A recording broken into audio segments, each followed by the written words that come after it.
Te pedimos, Padre, que asistas a los humildes y protejas a quienes confían en tu misericordia, para que no solo celebren las fiestas pascuales con la observancia penitencial, sino que sean renovados con un alma pura por Jesucristo nuestro Señor. Amén.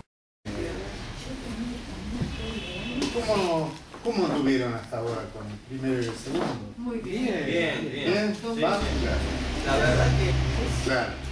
Bueno, vieron que tal vez una de las cosas que más... ¿cerramos la ventana? Sí, sí. Tal vez una de las cosas que más impacta es tomar para un autoconocimiento, tomar noción de que somos una Trinidad.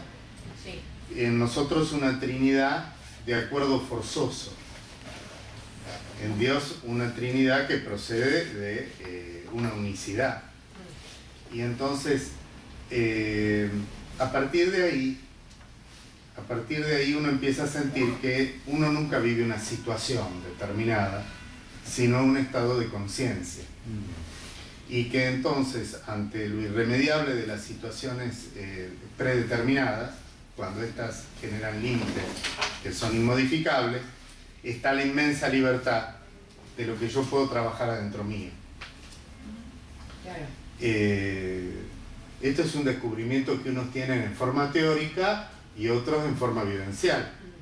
Cuando se da el descubrimiento vivencial, a la persona decimos, me parece que le están creciendo alas, porque nadie le puede impedir eso, que es la vida interior.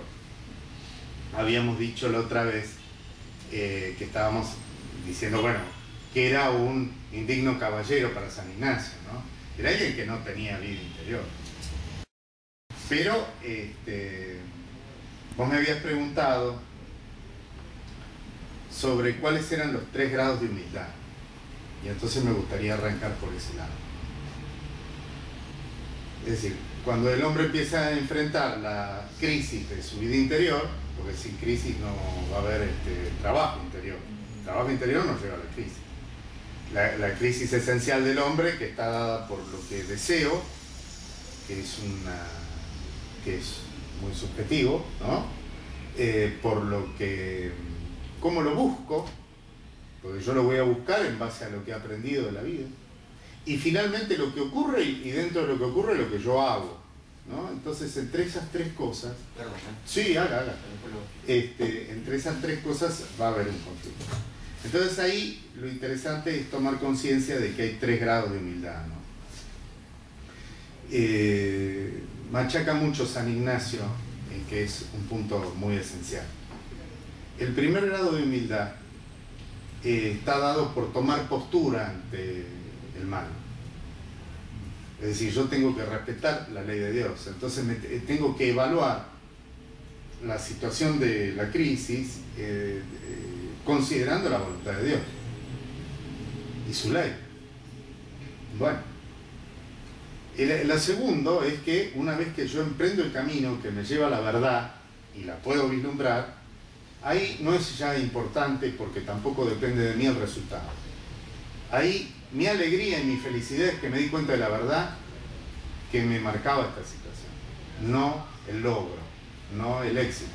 Y lo ideal sería, dice San Ignacio, que dé lo mismo salud o enfermedad, riqueza y pobreza,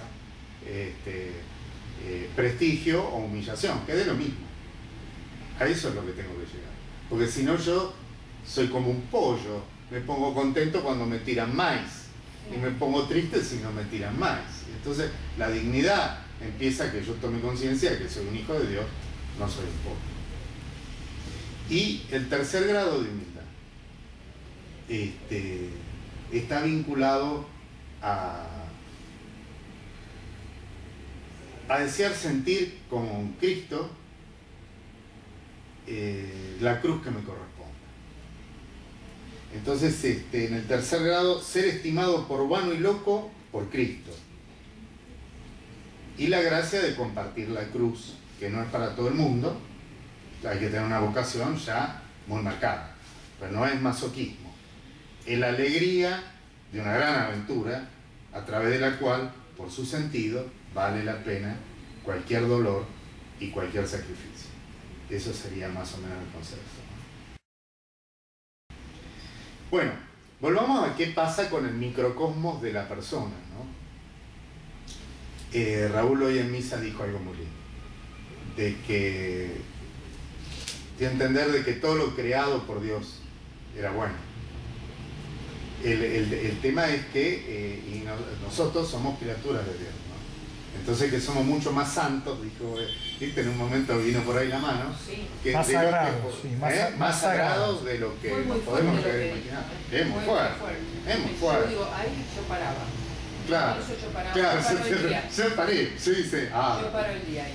sí, tal cual, acá, Claro. sí. Entonces, si tomamos conciencia de que la relación que tenemos con Dios es esa, y la relación que tenemos entre nosotros como criaturas es esa, bueno, ahí vemos que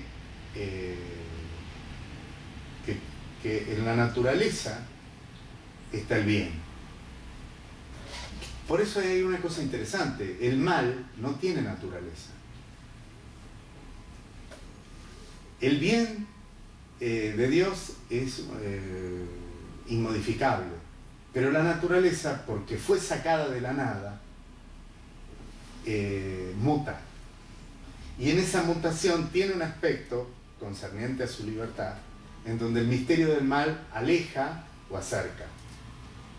Cuando nosotros vivimos una crisis interior, lo que tenemos es una relación entre el acercamiento y el alejamiento, con un determinado punto de intimidad. La proporción, cuando somos bendecidos por Dios, da el respeto. El respeto es cuando yo sé qué grado de acercamiento tengo que tener y qué grado de alejamiento tengo que tener, tanto en relación con el prójimo, como con las cosas, como con todo. Entonces es muy lindo ese panorama general. Y eso está escrito dentro de la razón de nuestro ser. Cuando estábamos hablando de cómo en el inconsciente colectivo se van estratificando las experiencias de la humanidad. Y ese inconsciente colectivo que Raúl decía, ojo, porque Cristo fue hecho antes que el mundo. Y entonces nosotros existimos antes que existiera el mundo. Porque nosotros tenemos una cosa tremenda también. Entonces, esto es, no desesperes porque el plan no lo tenés que diseñar vos te tenés que dar cuenta cuál es el plan que diseñó Dios. Porque el plan ya está. Entonces eso alivia mucho especialmente ante el estado de desolación, de sentirme que yo tengo que arreglar los problemas del mal en el mundo, el eje terrestre, que no, hay un plan. Pero yo me tengo que dar cuenta cuál es mi lugar dentro de ese plan. Y cuando yo me doy cuenta cuál es mi lugar dentro de ese plan, se produce algo que la psicología no explica, que es esa plenitud o santidad y todo. Bueno, pero sabemos que la humanidad a los ponchazos va buscando esto y va estratificando sus experiencias. Y a esa alma colectiva, acceden los chicos que no tienen un inconsciente individual formado todavía, la capa es muy finita, acceden los puros, acceden los poetas, acceden los santos y los viejos cuando son plenos, acceden directamente a ese lugar, ¿no? Y cada uno fue formando su inconsciente individual a través de la experiencia individual. Así como la humanidad generó un inconsciente colectivo a través de la experiencia colectiva, yo formo un inconsciente individual a partir de mis experiencias individuales, hasta que en un momento determinado se van a empezar a estructurar. Bueno, ¿qué sabemos nosotros de estas cosas?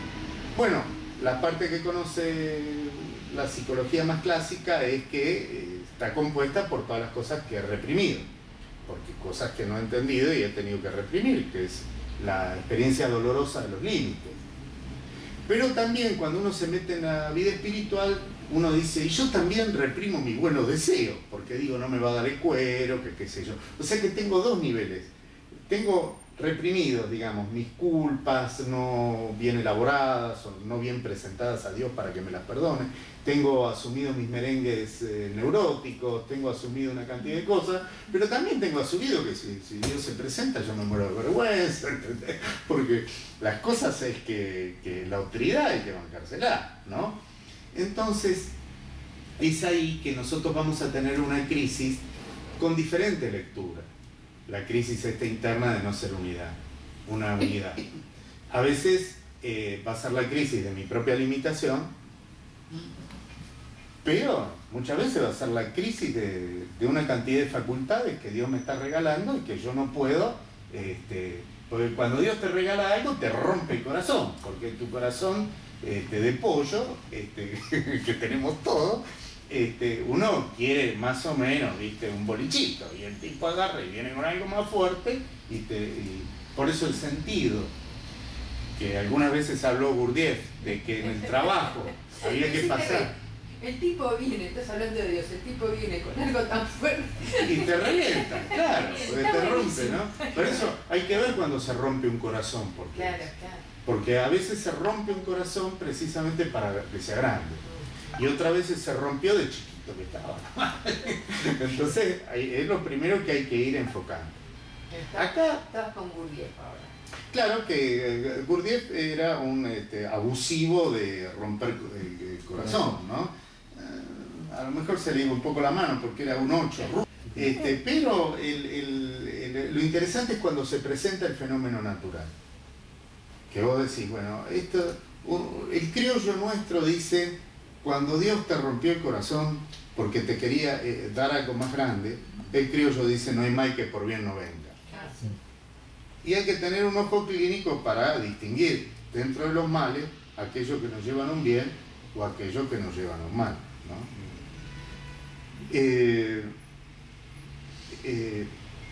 Y indudablemente cuando nosotros empezamos a formar nuestro inconsciente por elementos represivos, acudimos a lo que se llama mecanismo de defensa, ¿no? Y los mecanismos de defensa son muy buenos, gracias a Dios que los tenemos. El problema es que cuando vos te quedás anclado en un mecanismo de defensa, te vas volviendo una máquina, casi te diría, salís del orgánico y caes en lo mecánico. Por eso es que cuando una persona no está muy trabajadita, vos agarrás y es bastante... la neurosis lo maneja el tipo. No es que él tiene neurosis y ahí se va acordando que es un ser humano que Dios lo tiene que venir a ayudar, que no puede autosalvarse. No, el tema es cuando el tipo está muy anclado en su mecanismo de defensa, vos todo lo que le decís, vos le ves la mecanicidad de la respuesta.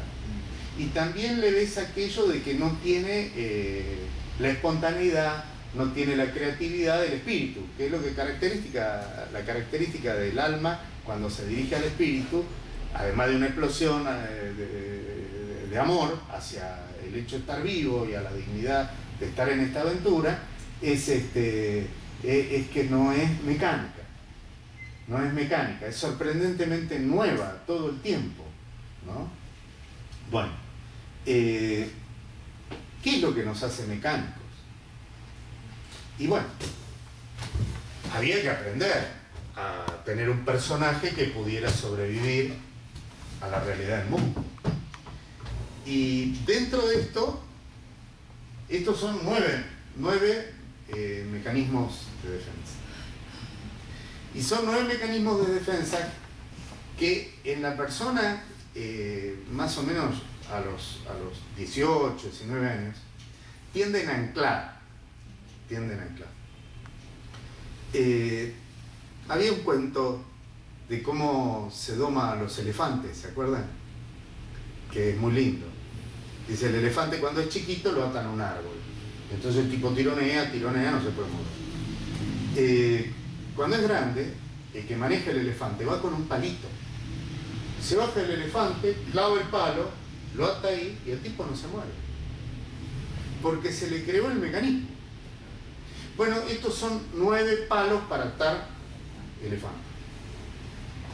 Porque en cada uno de estos yo lo que tengo es un ancla, y ahí es la parte peligrosa. Y ahí también es el temor de moverme fuera de mi mecanismo de defensa, cosa que, ¿cómo se llama?, ocurre cuando Dios se presenta. El problema es que estoy buscando todo el tiempo aquello de lo cual huyo. Y ahí ya hay una paradoja que no es chica, porque uno se da cuenta. Bueno, decíamos que esto se había ido generando ante los momentos de estrés que tengo de chico, que no entiendo nada, que no sé nada. Está bien, no tengo un inconsciente individual todavía, no tengo un basurero individual, pero vengo con el basurero de la humanidad. Por eso es tremendo el tema de la educación de los chicos. Cuando yo educo a los chicos, voy directamente al inconsciente colectivo, porque no tiene inconsciente individual. Y después lo que se cosecha es, fíjense, la educación carteriana, que decía el chico quietito como un angelito, que no tenía que ser agresivo, que tenía que ser obediente, y eso dio las generaciones que hicieron la Primera y la Segunda Guerra Mundial. Entonces es bravo reprimir el inconsciente de un chico, porque lo mandás al inconsciente colectivo, o de un viejo. Y de la misma manera hay otros fenómenos que son muy lindos, de épocas en donde los jóvenes fueron considerados, ¿no?, de una manera especial, y después vos ves que hay un fruto colectivo que es muy interesante. Por eso es también que la única manera de que yo pueda acceder a trabajar por el bien en el inconsciente colectivo es que yo me tengo que volver a ser chico, tengo que volver a tener el inconsciente mínimo para, ¿no? En realidad, la gente que está muy dedicada al estudio de su propia sombra, su propio inconsciente y todo lo demás, es una grasada. Uno no es tan importante, y menos que es un detalle. Es como que te compraste el zapato equivocado, no es para tanto. No puede ser el elemento central. El elemento central es buscar y hallar la voluntad de Dios en la propia vida, en la disposición de propia vida, y después vivir la vida como Dios quiera que yo la viva, ¿no? Porque Él me hizo nacer en una época y me va a hacer morir en otra. Yo tengo que estar contento con eso. Bueno, entonces íbamos a ver una cosa. Cuando yo me voy anclando y empiezo a desarrollar estos mecanismos, hay un momento determinado donde el árbol ya no está más, es un palito. Lo que pasa es que ese palito representa el fantasma, es la fantasía del árbol. Y el elefante le sigue respondiendo como si fuera una realidad. ¿Ves? Bueno, entonces la lucha contra la ilusión, contra Maya, ¿no?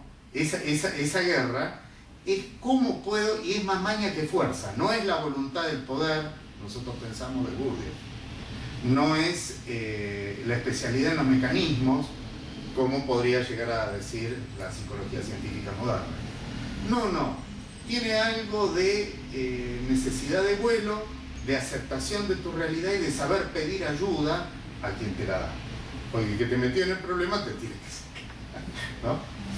Pero si yo no soy consciente y yo quiero resolver el problema, me pasa, es como si yo me paro arriba de una tabla y tirando de la tabla quiero levantarme.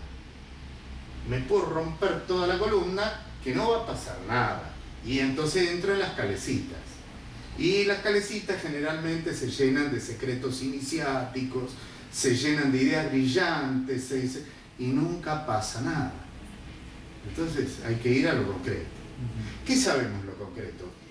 Lo concreto es que el chico, cuando empieza a estratificar sus experiencias y empieza a armar una estructura inconsciente que después se va a consolidar con el uso del lenguaje, pero después, ahí a los 7, empieza a desarrollar tres grandes sectores, ¿no? Un sector, el más primario si se quiere, ¿no?, tiene que ver con el poder y la agresión.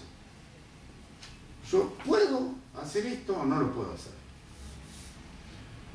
Otro sector va a estar vinculado por un temor al rechazo, ¿no? Y otro sector por la inseguridad. Bueno, los que van a vivir el primer dolor existencial y el propio límite mal vivido de chico, sobre el cual yo voy a montar mi mecanismo de defensa, pues, si pasa por el lado del poder y la agresión, tiene que ver con los instintivos. Si pasa por el rechazo, tiene que ver con los afectivos. Y si pasa por el temor a la desprotección, tiene que ver con los mentales. Cuando contamos las 3 características de un pelotudo según San Ignacio de Loyola, había algo de esto, ¿no? Porque en un momento determinado dijimos, ¿qué quiere una persona que no tiene vida interior? Poder, prestigio, para que no lo rechacen, y seguridad en la parte mental. El tipo lo que necesita es, yo soy un tipo seguro que sé lo que hay que hacer. ¿Ve?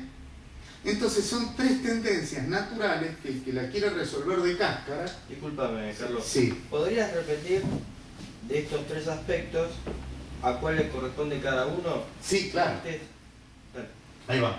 Pero vamos a lo primero. Por ejemplo, ¿te acordás que yo conozco una persona? Y lo primero que tengo que percibir por la contratransferencia, que es lo único que me va a guiar, es si la persona tiene un temor, porque tiene un temor vinculado a la desprotección, y ese es mental. O tiene esa onda de que me siento rechazado, yo soy sapo de otro pozo, un terror a que, ¿entendés? Vos no lo desees. O tiene temor de ser el débil.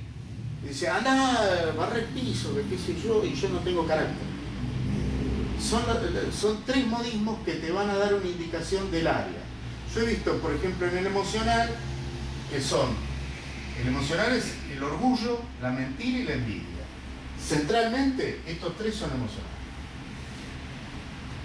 Los mentales, la avaricia, el miedo y la gula, que parece instintiva y no lo es. Porque el tipo piensa que si sigue chupando, que si sigue informado, es intelectual. Entonces los mentales son el 5, el 6, el 7, los emocionales, el 2, el 3 y el 4. Y los instintivos, el 8, el 1 y el 9. Bueno. En esta usina vemos también un elemento teológico de mucho peso en lo que sería la conformación de la integridad de una persona. Nosotros vemos que cuando Dios se acerca a alguien, en la unión de estos centros, si la persona es preponderantemente emocional, tiene esperanza. Saca un punto de resiliencia de su situación y ya tiene un punto de apoyo y un grado de esperanza que viene de otro lado, donde el tipo ya está, ¿viste? En los más instintivos, la ira, la lujuria, la pereza, el punto de resiliencia se da en una forma existencial caritativa, ¿no? Porque este es el más primario, es muy interesante el punto resiliente en la persona primaria, porque cuando un instintivo se entrega, es conmovedor, es con el cuerpo, ¿viste? Y acuérdense que el cuerpo es el templo del Espíritu Santo. Claro, claro. Que concretamente, que todo el plan gira en torno a la resurrección de la carne. Yo no sé si cuando nos juntemos de nuevo en el cielo vamos a estar hablando de estas cosas. Y tampoco sé si le estamos pegando mucho, pero lo que sí sería interesante es que está, ¿viste? Decir, oh, mirá, la verdad es que te veo mejor. Es decir, o sea que la carne es central, el cuerpo. El respeto al cuerpo. Si la resurrección de la carne no existe, nuestra fe es vana. San Pablo. El objetivo es la resurrección del cuerpo. El cuerpo es templo del Espíritu Santo. Entonces esto hay que tenerlo muy, muy presente, y por eso es Por eso nosotros decimos, bueno, lo importante es el pobre, porque el pobre es aquel al cual le estamos quitando el cuerpo.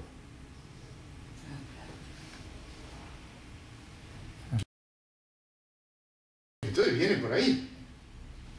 Bueno, y porque podemos decir que la esperanza es en el emocional. La caridad es el objetivo. Y a la parte intelectual, que cuando una persona, por ejemplo, tiene fe, tiene método. Una lectura, si se quiere, un poco liviana, ¿no? Pero para entrar en este tema. Tiene método. Está creyendo en un método. Aunque sea ateo, tiene fe en que Dios no existe y se hizo marxista, leninista y está estudiando a Marta Hernecker. Pero vos le ves un método. Habla de la plusvalía, tiene un método. Entonces la fe es tener una fe apropiada, una fe trascendente. Pero ya tener una postura, ya tener un principio de fe, ahí ya está. Después es cuestión de que Dios se encarga, ¿viste? Lo va llevando y le va mostrando. Claro. El tema tremendo es que una persona sin vida interior copia aspectos, pero no los vivencia cuando le sacan el maíz, como la gallina. Le sacan el maíz, están todos tristes. Le tiran maíz, están todos contentos. Y así yo también. ¿No? Bueno, entonces, ¿qué tiene que ver esto con la fe? Entonces, para armar el panorama. Yo lo primero que tengo que ubicar es, en mi estructura inconsciente, si tengo una tendencia a desequilibrarme por una primera aparición de no deseo, el rechazo que me pueden hacer los otros, si eso me afecta, es probable que yo sea un emocional. Si yo tengo una tendencia a hiperadaptarme como un 9, ¿no? O a rebelarme ante la injusticia como un 1, o a querer imponerme y no me importa que me esté lastimando, un 8, ¿ves? Ahí ya me estás hablando de que el problema va a pasar por la falta de caridad. Y si yo tengo una tendencia que tiene que ver con un terrible temor infantil a quedar desprotegido, a esa desprotección, a la falta de contención que da la protección, especialmente, particularmente de un espacio, es muy probable que yo tenga las características de temores, tenga la característica de la avaricia, de que lo poco que tiene, como él siente que le sacaron todo, entonces por ahí el tipo vive miserablemente, pero yo esto no te lo doy. Y la gula, que es la evasión de esa angustia por sustitución de placer. Claro, digo, yo sufro porque no tengo suficiente placer. Eso es la gula. ¿Vamos?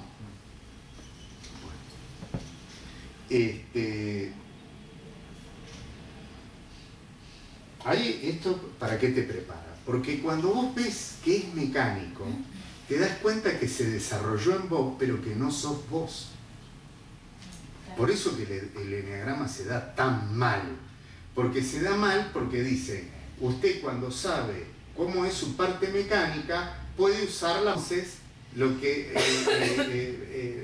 te mete dentro del sistema. Donde vos lo que tenés es un abuso del beneficio secundario de tu patología. Es como un epiléptico, le ponen brochas y le hacen hacer cuadros abstractos. Claro, es genial el tipo, ¿viste? Pero el tipo quisiera no ser epiléptico. Y viene el desarrollo de virtudes mundanamente alabadas en el mundo externo, que es lo peor que le puede pasar al tipo. Algo así como que, por ejemplo, si ustedes vieron a alguien en silla de ruedas, vos decís, mirá, tiene unos brazos que parecen una vena. Sí, pero a él le gustaría caminar, no tener esos brazos. Entonces ahí es donde te das cuenta, donde lo que nosotros pensamos que es virtud mundana, muchas veces es la madre de todas las puertas que se cierran para ir al cielo real. Una que es demasiado linda, entonces el otro que es demasiado inteligente, este otro que tiene demasiada guita, y el tipo nunca va a saber si lo ven a él, o le están mirando la gamba, o le están usando la cabeza. Bueno, ese es un problemón. Ese es un problemón para lo que es la comunión, que es lo que uno busca para que Dios descienda y nos diga por dónde viene la mano. Bueno, entonces, lo que se va a producir por esto de una idealización del beneficio secundario de una patología, idealización que muchas veces la gente te cuenta con brutal honestidad, porque te dice, sí, mirá, yo soy un animal, pero a mí vos dame la fábrica y yo te la saco adelante. Sí, lo he escuchado tantas veces. Viste que es como una especie de... ¿no? Es como una especie de vanagloria de su propio defecto. Sí. vanagloria de que se está muriendo el tipo, Claro. ¿no? Y el tipo está orgullosísimo. Bueno, entonces muchas veces por la consolidación de este mecanismo se va produciendo la idealización de una virtud mundana a la cual, como no puedo acceder nunca, porque el dicho popular dice que cuando llueve sopa yo tengo un tenedor, cuando tengo la pistola no tengo las balas, porque siempre a mí, ahí hay que prestar mucha atención, porque ahí te está hablando el mundo, usándote tu mente, tu recuerdo, tu voz, tu inconsciente, te está hablando del espíritu del mundo, no te está hablando del espíritu de Dios. En el sentido de Kempis, ¿viste? O sea que hay que tomar lecciones, ¿no? Y después darse cuenta. Entonces se produce una idealización. Una idealización de una virtud, por ejemplo, querer hacer las cosas bien. ¿Es bueno o bueno? Es bueno. Ahora, ser un perfeccionista hinchapelota que no sabe convivir, que es insoportable, es malo. Bueno, el tema de la ira es que es eso. Sí. El tipo, por la desgracia de querer hacer todo bien, se vuelve una persona insoportable, porque la perfección está en el cielo, no está acá en la tierra. Entonces acá te tiene que divertir. Entonces es un impaciente, es una persona enojada. Siempre reclama. Claro, también te está contando cómo lo lastimaron de chico. Porque siempre que una persona... por eso esto es muy interesante, porque se observa en estado de desequilibrio. Pero una persona, cuando vos ves que de grande se desequilibra, lo único que te cuenta es cuando la lastimaron de chico. Ahora es desproporcionado, pero cuando era chico, es decir, cuando al elefantito lo tenían atado al árbol, el árbol era proporcionado, el elefantito no se podía ir. Ahora de grande vos lo ponés y decís, este es un estúpido, estuvo todo el día tirando árboles abajo, y yo le pongo el palito y se queda como porque le vuelve la del árbol. Bueno, es interesante, porque es un arte que necesita el compromiso de tomarse al otro en serio para ubicarle cuál es el palito. Y después ver qué se hace y lo que te deja hacer y lo que quiere hacer Dios. O sea que, no es que solo no te puede mandar de pechito nunca. Bueno, entonces, ¿qué podemos saber de un uno? ¿Por qué idealiza la perfección? Porque la que le entró ideológicamente y le construyó el ídolo, invertido al sentido de vida, la primera vez que se equivocó en el concepto de por qué él no era feliz, es porque dijo, porque hago las cosas mal. Entonces quiere hacer todo bien. Y ahí es insoportable.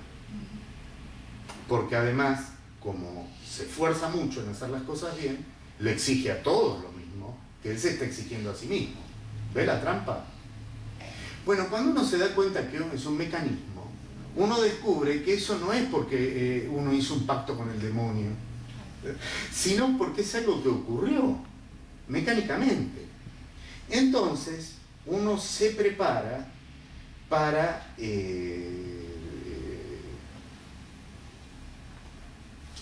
lo que se llama la exhomologesis, que es la confesión de quién soy. A ver, deletréalo, por favor. Exhomologesis. Exhomologesis. Confesión. Yo después ahora cuando A raíz, si el video en casa voy a tomarla. y sí, si no, después lo ves. No, por eso, cuando lo veo ¿No? en casa voy a tomar. Y le empezás a dar una verbalización a la confesión alegre. esa verbalización de la manera en que yo tengo que confesarme a mí mismo y a mi prójimo, mis mecanismos, no pueden ir en contra de mis mecanismos. De mis mecanismos me tiene que salvar Dios, como me va a salvar de la muerte si yo se lo pido bien y realmente. Pero tengo que tener la correcta verbalización. La correcta verbalización es la exagoreusis. Se llama la verbalización. Un tipo cuando puede verbalizarte bien una confesión. Y es muy interesante, pero es totalmente artesanal. Bueno, lo primero es que Dios se le disfraza al 1 de perfección. Al 2, que es el orgullo da, nunca recibe porque le da vergüenza. Entonces, el orgullo está disfrazado de solidaridad, de amor al prójimo, de desinterés de mí mismo. De servicio. De servicio. Porque hoy vinimos a servir. Claro, y está muy bien. Lo que pasa es que en un orgulloso lo que está mal es que el tipo tiene que decir no tenía plata para el colectivo y no te lo dice. Pues le da vergüenza, ¿no? Es decir, te regala vos un pullover porque hace frío y después se queda con una bronca diciendo si yo me di cuenta que este tenía frío, ¿cómo él no se dio cuenta que no tenía plata para el colectivo? Porque no se lo dijiste. Y ahí imagínate que esto en la intimidad, por ejemplo en la intimidad de pareja, la pareja representa esto. Entonces empiezan a saltar los fusibles de la instalación eléctrica porque no hay exagoreusis, no hay un lenguaje que sería el trabajo. Por eso cuando todo el mundo habla del trabajo interior y todo, lo primero es que le tenés que dar un cierto lenguaje. Y el lenguaje tiene algo de teórico, sí, un poquito. De iniciación, sí, un poquito, pero mucho de fenómeno místico, de clave que vos, por ejemplo, con un amigo que te da libertad y que están buscando a Dios, y que qué sé yo, se empiezan a producir algunas claves que es como cuando éramos chicos y te acordás que nos escribíamos medio en clave con un amigo, que es que te captás. Bueno, eso hay que crearlo ahora, hay que crearlo con Dios, a través de alguna oración comprometida y con el prójimo. Bueno, entonces el 2 tenemos el servicio. El 3, el tipo tiene la idealización idolátrica del éxito. ¿Sabes? Los que se van al cielo tuvieron éxito en la vida. Nadie te quiere si no tenés éxito. El tipo se dio cuenta de eso. Claro, ¿qué me habla? De una infancia en donde el tipo fue humillado, como primera experiencia que le marcó la estructura inconsciente. Ese es el mecanismo. Entonces es un tipo que no reconoce, yo no te diría, es algo peor. Es un tipo que te hace creer que el defecto es una obra de arte. Es el mentiroso, el gran vendedor, más seductor de todo. Porque él a sí mismo no puede entender que a veces es necesario un gran fracaso para alcanzar dignidad. Pero la que te manda Dios, no el mamarracho que te hace vos. No el mamarracho que te hace vos. El 3. El éxito. Soy americano. El 4. El 4 tiene como objetivo la idealización de aquello que lo haga ser reconocible como distinto a los demás. El artista por excelencia. Entonces es la búsqueda permanente y la experimentación transgresora de sus hipótesis de lo que él podría llegar a ser. Hipersensible, puede ser el más hipnotizador de todos, el más seductor de todos, pero si está inspirado. El 3, como buen mentiroso, hipnotiza a la víbora, pero como siempre tiene un interés, cuando vos le viste qué es lo que le conviene, eso es lo que va a hacer, se te fue totalmente la magia en el tipo. Es mucho más previsible. Pero en cambio este está re loco, porque este lo que busca, lo que quiere es estar inspirado. Cuando no está inspirado, dice mi vida es una queja permanente, el tiempo le pesa y empieza a decir, ¿no será que yo en realidad soy bisexual, homosexual? Empieza a toquetear la transgresión. Y si tiene la suerte, la mala suerte, de que conoce a alguien que le dice quién es, y él le ha depositado un principio de autoridad, el tipo puede convencerse de que era un conejo, por ejemplo. Yo me equivoqué, en esta vida soy un conejo, era eso, puede ser. Bueno, esto hay que tener cuidado con los artistas. Con el artista y con el sabio que viene ahora, o el hombre de conocimiento, hay que tener cuidado porque son las puertas de los planos. Todos tenemos un poco de esto. Lo que pasa es que nosotros tenemos que ver lo que se llaman las peculiaridades ónticas de mi personaje. ¿Qué peculiaridad tiene mi personaje? Y manejar el picaporte, nada más. Lo característico. ¿Te acordás que decíamos que en la Argentina tenemos la bendición de que los sobrenombres están puestos con una capacidad de síntesis a rajatabla? Entonces hay que usar mucho eso. Hay que usar mucho. Bueno, entonces acá tenemos la envidia. ¿Por qué la envidia? Porque siempre quiero ser lo que no soy. Este es el famoso, el artista es el famoso que salió corriendo para alejarse de su sombra y te acordás del cuento, y si se hubiera sentado debajo de un árbol. Bueno, este también es complicado si lo sentás debajo de un árbol. El tema es que hay mucha intensidad afectiva acá, ¿sabes? Porque él está, ustedes fíjense que habíamos dicho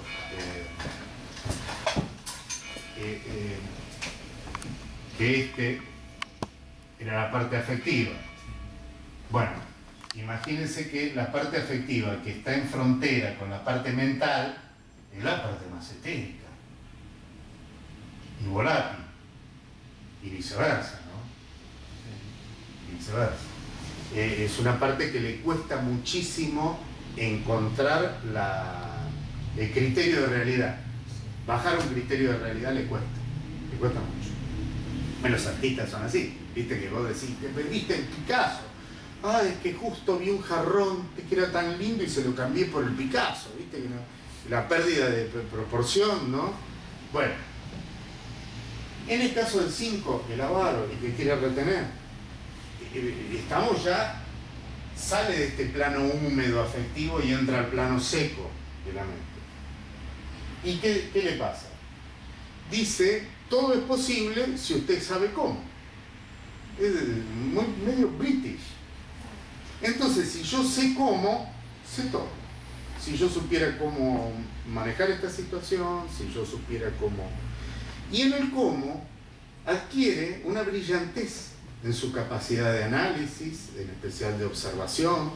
Es un tipo sumamente interesante para sacar conclusiones, tiene muy buenos libros. La cabeza, digamos, empieza a andar bárbara, pero eso es lo que le impide tomar contacto.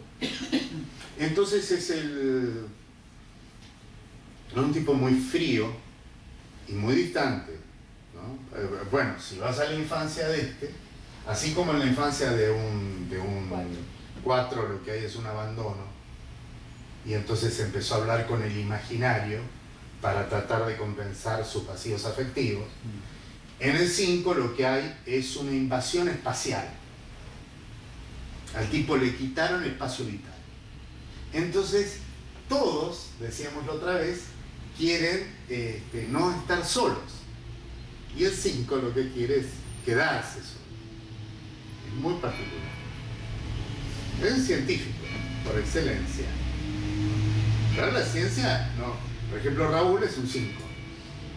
Y andaba por los pasillos de acá de El Salvador en la época que los chicos se morían de hambre en la villa, y el superior le dice, vos te encargás ahora de darle de comer a los chicos. Mira, una vez se desmayó, porque el tipo estaba en la cabeza. El tipo decía, primero, no estudié para darle de comer a los chicos. Pero segundo, tienen hambre, entonces la lógica indica que tenemos poca plata y hay que alimentar a muchos. Si tengo poca plata para alimentar a muchos, voy a comprar comida podrida porque además no la sé comprar. Entonces, cura loco envenenador de niños se pasea por las villas del conurbano bonaerense. El tipo se desmayó. Claro, la pálido. presión es terrible. Hay que bajarlo al cuerpo, ¿no? Hay que bajarlo al cuerpo. ¿Ven? Este tipo de cosas. Después viene el temor, ¿no? Perdón, esto se da en el trabajo solitario también, porque todos los que elegimos una actividad a veces, medio me incluyo yo, media solitaria, Sí. en los que escribimos o nos vuelcan, son actividades que, caramba, es difícil compartir. Mientras estamos en eso, que no nos jodan, que no nos molesten. Hace como un círculo mágico Sí, mental, sí, sí. se mete adentro. Ahí está. ¿Y qué siente? Angustia, Ah. pero una angustia, no la angustia del artista, no sabes lo que me pasó.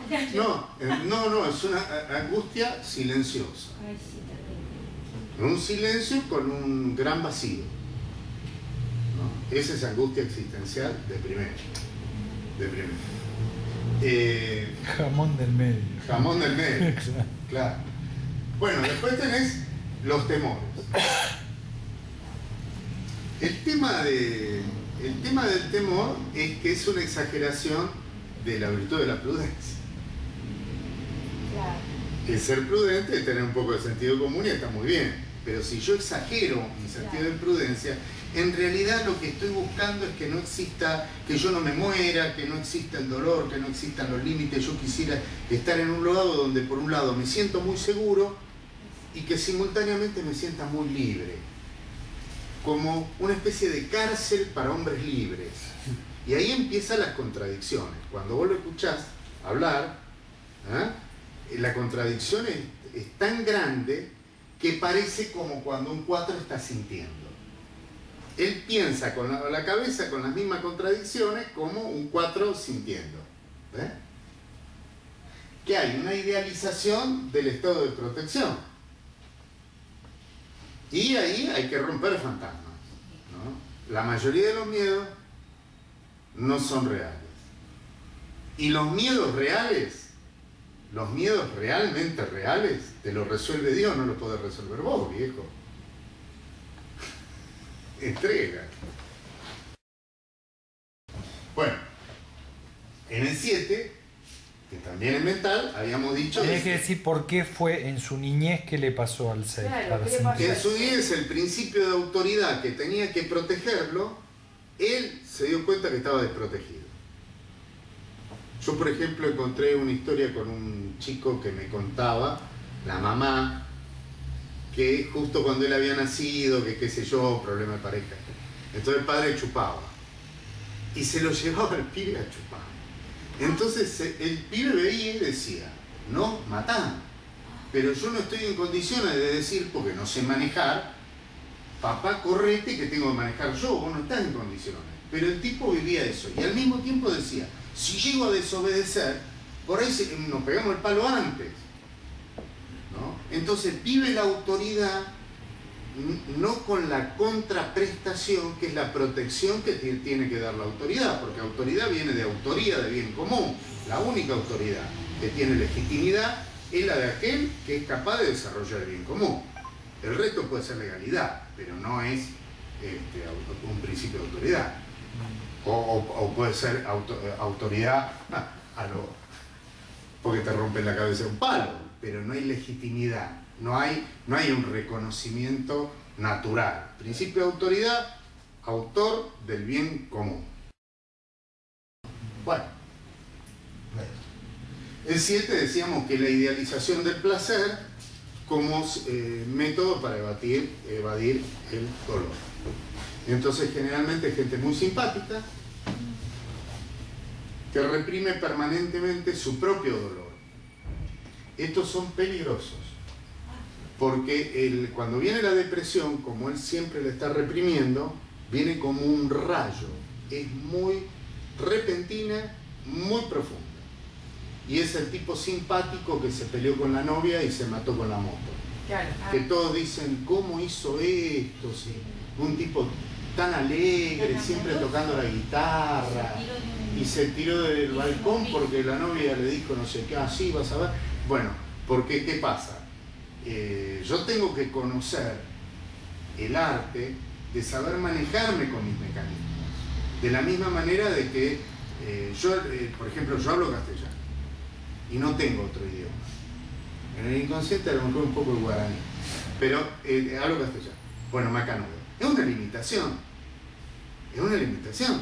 Yo tengo que aprender a que el idioma no me forme a mí, sino que yo también puedo formar cosas con el idioma. ¿Ves? Para no transformarme en algo mecánico. Porque si no, todo el tiempo caemos en actos reflejos. ¿No? Yo es como que toco el botón, se tiene que prender la luz. Toco el botón, entonces, por ejemplo, si el botón es la oración, yo voy y rezo y tiene que venir Dios. No, no es así.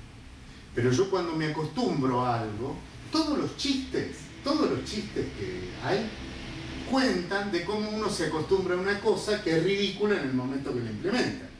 Pero todo el chiste es el contraste entre estas dos partes de la realidad. Como una persona mecánicamente se acostumbra a algo y lo aplica en un lugar que es un disparate. Y vos lo divertido es que le ve la parte mecánica y le ve la parte absurda simultáneamente. Eso es lo divertido. Pero ¿por qué decís? No entendí. ¿Por qué decís eso y lo del 7 que se termina tirando por la ventana? Porque es lo que reprime toda forma de dolor o toda forma de frustración. Sale corriendo y se toma una copita, ¿entendés? La parte sensual es terrible. Porque la usa de evasión. Es un hedonista. Se droga con los placeres. ¿Cuáles? Cualquiera. Consume. Si se quiere, en la estructura inconsciente, por superposición de estratos vivenciales de la humanidad, hay un ídolo por cada una de estas pasiones. Por ejemplo, en el caso del 7, el 7 te dice, mira, si Dios es placer, que lo es, cualquier placer es Dios. ¿Entendés? Te lo invirtió, la privatizó. Entonces para el tipo cualquier placer es Dios. Imagínate. Toda la mina que le gusta es una diosa. El tipo endiosa algo que él consume rápidamente y lo hace olvidar del dolor. Es muy espontáneo, terriblemente infantil. Muy divertido. Tiene el verdadero carismático. Como social es porque desestructura todo el mundo y quién no quiere desestructurarse un poco. Entonces también hay un uso comunitario para el loquito de la guerra, que en el momento además que hay que castigar a uno, como tiene la autoestima de chabola, lo castigan a él y se la banca, le dice, pero vos sos el atorrante de esta familia, que aquí sí, la verdad que yo, ¿no? Es desgarbado, Disculpame, volviendo al ejemplo del chico que se tira por la ventana, reprime, cuando ya no puede suplantar ese dolor por viene de cualquier, golpe. claro, Viene de golpe. por cualquier vicio ya no lo colma, estalla. Claro, que el problema, yo puedo reprimir mis frustraciones, puedo reprimir, y entonces de golpe se presentan todas indexadas. Claro. Y ahí es donde se produce la sorpresa. Nada más que por eso. ¿No? Por eso es que hay un ejercicio en toda buena barra de amigos, que es que se lo quiere porque en sus desbordes, un grupo sano lo deja ser él. Claro. Exacto. ¿No? Entonces ahí no me quieren porque yo, ¿entendés? No, me quieren porque yo soy yo.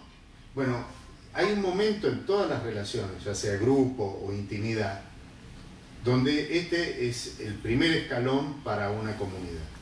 Cuando deja de ser masa y se transforma en algo orgánico, es no, a vos te queremos por la dignidad. No hay que hacer nada, ya está. A mí eso me cuesta mucho. Mirá, me presenta el novio, un buen tipo, ¿no? Y ella un uno, pobre, ¿cómo va a sufrir? Entonces agarro y le digo, mira, ella es mi hermana. Si ella el día de mañana te estafa, te falsifica un cheque, te deja en la calle, te saca, te arranca los ojos, no me vengas a llorar porque es mi hermana. Y la otra sí. Bueno, ¿qué es esto? Esto es que si vos no tenés esto, no podés trabajar en comunidad. Ojo, no quiere decir que no la retes y te falsifique un cheque. No quiere decir que te dé, pero es mi hermana. Se acabó.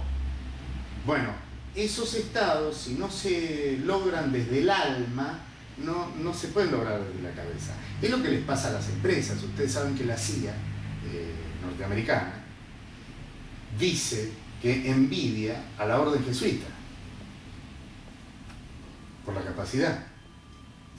Y los jesuitas se matan de risa, y dice. Lo que pasa es que nunca estos tipos van a poder ser jesuitas por el hecho de que una cosa es un espía que va por su propio interés.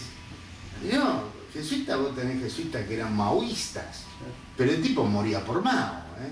El tipo cuando se mete es porque está creyendo. Y que vos le llamé y le digas, decime qué vos viste de trascendente en esto, y el tipo te lo desarrolla. Y el tipo se enamora con los indios como López, como Fernando López, y Eujíbaro. ¿No? Una aventura.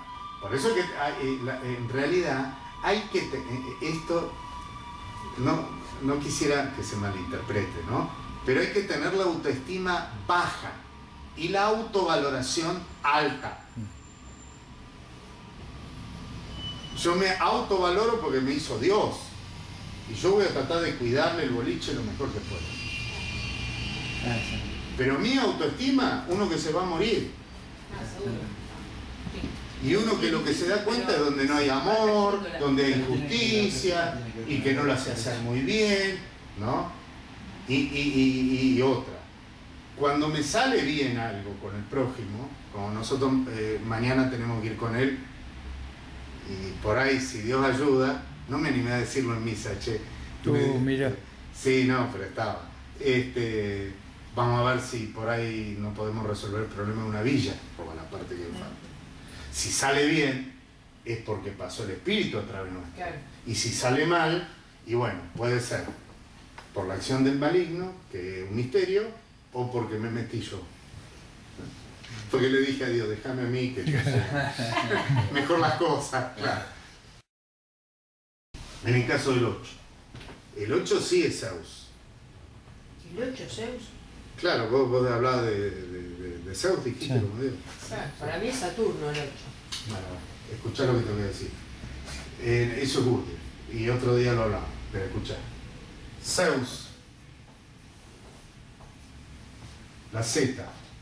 ¿Cómo pasa el griego al latín? Deus. Deus. Es el dios de Occidente, que está en el inconsciente pagano. Por eso Cristo habla de Abba. Claro, padre. Papito. Zeus es Dios porque puede hacer lo que se le da la gana. No, Dios no puede hacer lo que se le da la gana. Por ejemplo, no puede dejar de ser Dios e irse de vacaciones. No puede crear un círculo cuadrado. O hace un círculo, hace un cuadrado. No puede otorgarte libertad y no otorgártela. Si otorga libertad en algo, lo otorga, y si no lo otorga. No puede crear un Dios igual al mismo. No puede hacer una cantidad de cosas. No puede evitar que un tipo pueda lastimar a su prójimo. Va el avión, tira la bomba atómica, dio la libertad. Lo que sí es que te pregunta dentro de vos, que sos su hijo, y en un lugar vos decís, Dios es injusto. Dios es injusto porque los chicos se estén muriendo en aquella época que se nos morían en la villa, se nos morían de hambre. Ahora no es ese el problema central, ¿no? Pero en una época era terrible decir, Dios es injusto. No, Dios te está preguntando, ¿de qué lado de la justicia estás vos? ¿Vos estás colaborando con que se te mueran de hambre o te estás poniendo del otro lado? Es decir, todas las ausencias de Dios, y el cristianismo es la historia de una tumba vacía, es que cuando Dios me está preguntando, ¿y vos de qué lado estás?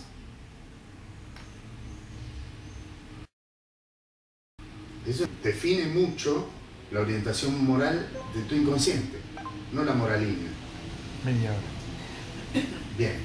Bueno, y el 9 es el dios de los orientales. Karma. Karma. Este se lo violó a aquel y andás a ver qué le hizo a este otro en la otra encarnación. Entonces es el dios de lo aceptado. Es el dios de los pueblos quebrados por un dolor de milenios. De milenios. En donde está todo muy lindo con Gandhi, pero el tipo habla contra las castas sociales y le pegan un tiro, ¿eh? Es decir, las castas son las castas por razones kármicas. Por eso el complemento entre aquel que justifica las injusticias y su no compromiso por razones mecánicamente kármicas, Está terminando la batería. que no es que el karma no exista, sino que existe, pero no es la totalidad del mecanismo, es totalmente complementario con el sistema capitalista protestante, que explica muy bien Max Weber. Porque en el sistema capitalista yo digo, Dios quiere mi bien, y yo te pude estafar. Dios me dio la victoria a mí, y vos, yo no sé por qué, Dios a vos no te quiere tanto. Y entonces se crea todo este imperio. Pero eso es una cosa que está en el centro de la médula, que te explica por qué los grandes empresarios tienen tanta afinidad con los sistemas iniciáticos budistas orientales, en el sentido del 9, la pereza, la hiperadaptación. Bueno, Está entonces, titilando el amarillo acá, no sé qué, falta el enchufecito, me parece. bueno, entonces le enchufamos acá Y le sacamos la luz, y sacamos la luz. le Entonces, dejamos la corriente. entonces hablo con voz de... ¿Y ustedes ya tienen cuánto tiempo vengo hablando? 1 hora y 3 minutos. Bien. Bueno, Sí, ahora ya cuando redondeé... Igual estuvo magistral la clase. después de misa, No sé, empezar vení, mal vení. lío a veces. No, estaba así todo. Pues ven acá, Atrio. Coloradito, que la vez pasada... Ven, Atrio, ven. El A ver. tema de colores no de filmación el mío. A ver, hombre, a ver. Sí, ahí está grabando, che. Cuando No yo lo podés repetir otra vez porque es importante, porque estamos en el medio Claro. de eso. en la estratificación que le da una estructura al inconsciente colectivo, se producen diferentes formas que se llaman religiones. Y hay formas que son complementarias. Cuando estamos hablando del 9, que hablamos de la hiperadaptación, un pueblo que sufre mucho es el pueblo del opio. Yo funciono, pero me pongo en otro plano. Es decir, yo me evado en un materialismo espiritual, que además me resuelve todos los problemas morales porque digo, si esto pasa en esta vida, es consecuencia de esta otra. Chao. Cierra.